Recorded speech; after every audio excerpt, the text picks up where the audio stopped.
Hi people, this is a quick video on what I did to make my tail tidy, a quick release system if you like. Somebody asked me how I did it. I did make a whole bunch of videos on doing this, but I didn't think it was that interesting to watch in the end, so I deleted all the footage.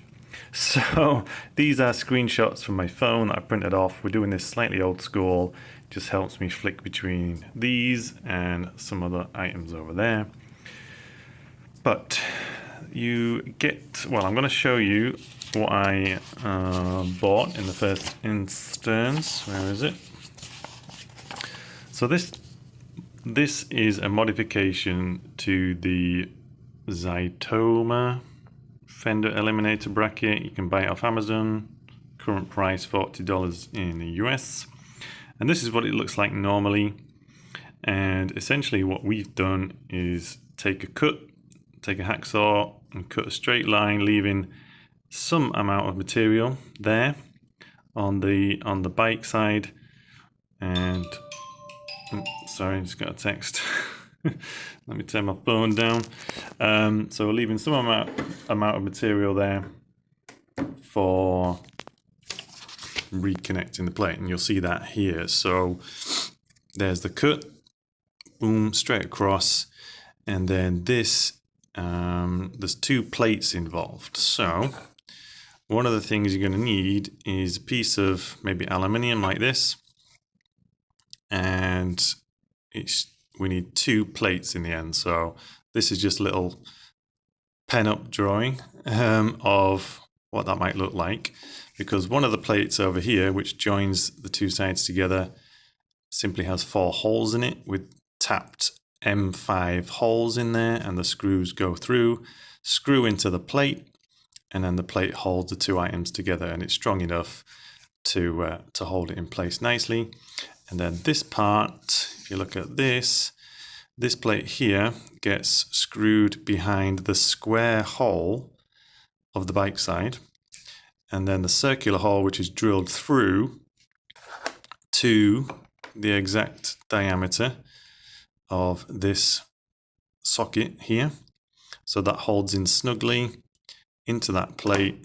The plate gets mounted to the bike side here, and that's how you get your socket on the bike side. So certain other items are, so you've got the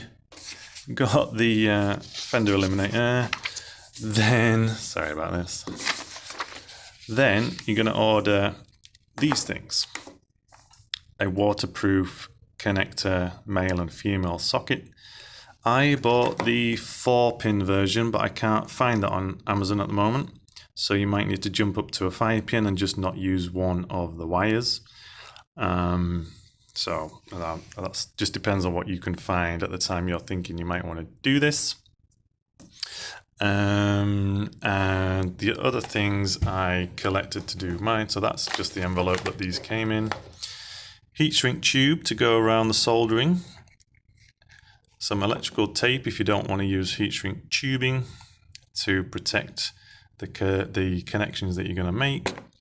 Some JB weld I used as glue to keep everything watertight and to keep this thing nice and secure on the bike side. And then some spray paint just to make the metal look nice. One side drilled and cut it and everything.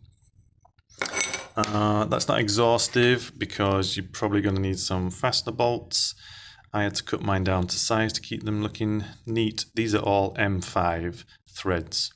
So an M5 thread, and then you would need an M5 tap to put some threads in this plate here, and this one as well. So that's the basic outlook, and I'm just going to show you again what that looked like. So right, so you've got the idea now. We've got our 4-pin connector here, which is going to join up with the indicators, 2 wires per side. Technically, you could maybe join the grounds together, but I kept mine all separate. And then this part goes off onto the existing bike indicator connectors. So I had to splice this onto the existing wires for the indicators. And this, if you want to pause it, was how I got mine set up. So this is the left indicator and this is the right indicator. Either way, the actual wires in the factory cables are the same, brown and black, where I treat brown as live and black as negative. Doesn't technically matter, I don't think. But anyway, and then I picked yellow, blue, green and red as my wires within the cables here, and just made sure that I kept everything aligned such that the wires from the bike side would match up to the wires on the indicators on the tail tidy. This is kind of how it looked once I'd got halfway through the soldering.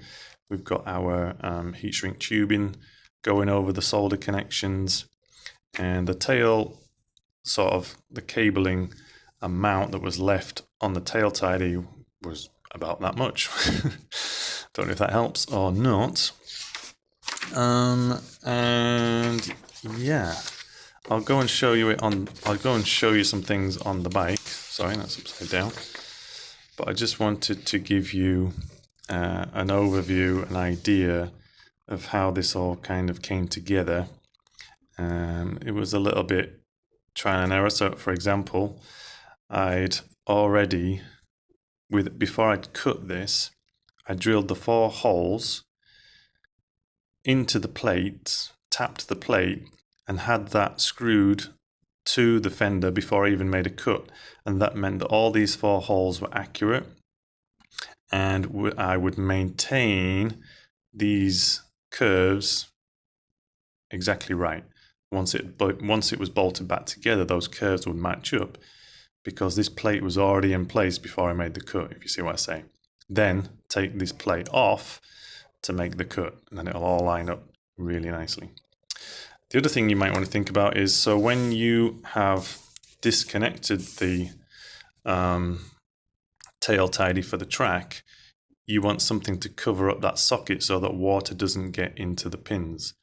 So keep one of these, which helps join it together, and glue something in there to make sure that when your tail tidy gets removed, you can screw that on and you've capped the socket to stop water ingress. All right, I'm going to show you what it looks like on the bike a little bit, so you get an idea too. All right, so we're back at the bike, and this is for the benefit of those who might not have seen this yet in my other track day preparation video. So here we are in road going form. I can literally grab a hold of this and shake the whole bike. It's not going anywhere in this situation. It's nice and snug and tight and everything's good. And you can see the joiner plate, a little bit of the paint's worn off, but whatever. No one's seeing that, are they, up there? And here is the cabling underneath. So you see how the indicators join together at this splice point, soldered within here, and go up to here into the bike. So if we want to take this fender eliminator off, or this tail tidy off, if you want to call it that, we just pull this out. So there you go, that reveals how I did the socket. So the socket is, there's a drilled hole in a plate, which those 2 screws hold in place. And then the JB weld all around it, just make sure it's watertight and doesn't go anywhere. And then to remove the plate, where's my finger? We are unscrewing the 2 black screws. I did paint those, whereas these are stainless. So unscrew the 2 black ones, and then the whole thing will come off. So I'll try and show you that. Okay, so the 2 screws are removed. and we simply pull the plate straight out. Ta-da! And then we put our little socket cap back in place. So this needs some JB weld to make it fully watertight. It's just a piece of rubber shaped to fit inside the cap. And then I do need to finish this off with some JB weld just to make sure it's completely watertight. And we just pop that back in there. And we have our tail completely tidied, ready for the track. And if you look back, it looks kind of, you can't even see that it's there the most of the time. So, pretty neat solution, I think. Okay, so this is the part that's inside the bike. You can kind of see the JB weld and the socket there, and the cabling. I can't see it, can't show you everything, because obviously this is kind of the point, that we can't get regular, quick and easy access into this to even remove a tail tidy without taking all of these plastics off. So anyway, the cables just disappear in there to the standard connectors, and that's it basically. So hope that's given you a good idea of how it all comes together. And if you've got any questions, if you want me to go into any further detail, just let me know. But hopefully that gives you an idea and just gives you some inspiration on how you might want to do yours as well. So hope you enjoyed. Quick video, and I'll talk to you later. Bye. Oh, and yes, some of you will have noticed I am not running a let's say an additional lighting source that is standard. If you wanted to do that, I'm sure you could, and put that into one of the other pins and pick up a ground. So that is on you, but I just wanted to keep mine simple, so that's what I did.